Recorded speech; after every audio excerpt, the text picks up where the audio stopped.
But let's move on to another player here who is Dutch. Quinten Timber. Many will obviously, of course, know the name more so because of his brother's current success at Ajax, but I think Quinten Timber is a name that everybody will have on their radar very, very soon if they don't already have him.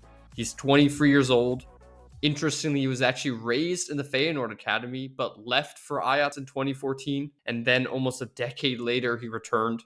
He was signed from FC Utrecht for 7.4 million in 2022, and I think his rise under Arne Slot and in general has just been stellar. He's become a full Dutch international, making his international debut in March of this year, and in general has become a true leader in this side, even captaining them throughout this entire campaign. So, Johan, talk to me a little bit about Quinten Timber's talents. And then also what's interesting, of course, is the fact that how was he received after returning to Feyenoord when he left the club to go to Amsterdam earlier in his career? Was that something that kind of hung above his signing, or were fans easy to forgive him given that he left so young when he was just a teenager? Good thing is he never played for the first team of Ajax. And back then he had a different surname. Back then, when they left Feyenoord Academy, they were called Maduro, the name of their father, but they were raised by their mother. So they chose, when they were a little bit older, they chose the name of Timber, which is the surname of their mother. So when they left, they had a different surname. So back then it was a huge thing that the two twin brothers left to Ajax. It was a little bit in the same period like we talked about in the last show. Lots of young talents leaving at younger age to go to other clubs, not only to England but also to Ajax or PSV. So it was a huge loss. It didn't really work out for him at Ajax because they wanted to use him as a right back defender, but he's like, no, I want to play midfield.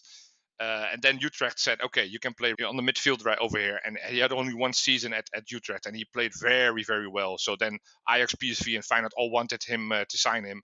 Feyenoord, and that's very new for us. Normally we lose those kind of bidding wars, but Feyenoord won the war also because Ajax said, okay, you can come to us, but then you have to play right back defender. And he's like, no, I still don't want to play that. I want to play on the midfield. PSV wanted him as well, but we were faster. So he came to Feyenoord. The first season wasn't that good. He played quite a lot, basically as a defending midfielder, but that's not his strength. He played next to Orkun Kukcu, a Feyenoord graduate, a youth academy graduate. But then when Kukcu left to Benfica, he basically got to play on the position that Kukcu was playing, and he's been amazing ever since. Last year he was basically the best player in the team. This season he's been struggling with injuries as well, but he made his national team debut, and he's really good. He's so talented. He's got this, we call it the timber turn, in which you get the ball when somebody plays. He has a defender in his back, and he always seems to turn around. He never loses the ball when the ball gets placed into his feet. He's been scoring quite a lot of goals as well, giving good passes. So it's like Jimenez. I'm not sure what his top level is going to be, where he's going to be ending up. With Timber, I'm pretty sure he's going to be right there next to his brother, who's playing at Arsenal, of course. He's very talented. He's got a different path than his twin brother, but I'm sure he's going to make a move next season as well to a bigger club and play for the next couple of 10 years at a higher level. Yeah, I totally agree with that last point. For me, also, I see Timber's future more certain than Santiago Jimenez because I think Quinten Timber is also the epitome of just these so in demand players, these super press resistant athlete midfielders. It's so difficult to get him off the ball.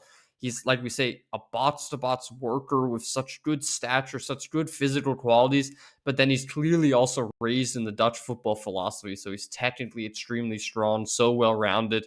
He's like a guy like Tiani Reinders also a little bit, or a guy like Felix Lemaitre in Germany. These players are just so in demand. They bring you so much. They're so modern, and I think that's why he'll have such a big future. I also think it's funny that you mentioned that he doesn't want to play right back. I mean, so many central midfielders now refuse to play right back. Joshua Kimmich also for the longest time. It feels like every player hates playing fullback nowadays, but I guess that's just how football is when there's other options available.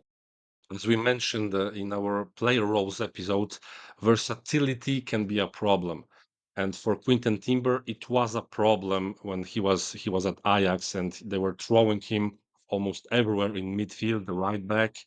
And then he went to Utrecht. And let's take a small moment to praise Utrecht philosophy in the past years. So they had Quinten Timber, they had Duvikas, who went to Celta, they had Ryan Flamingo, who went to PSV. So a really good place for young footballers.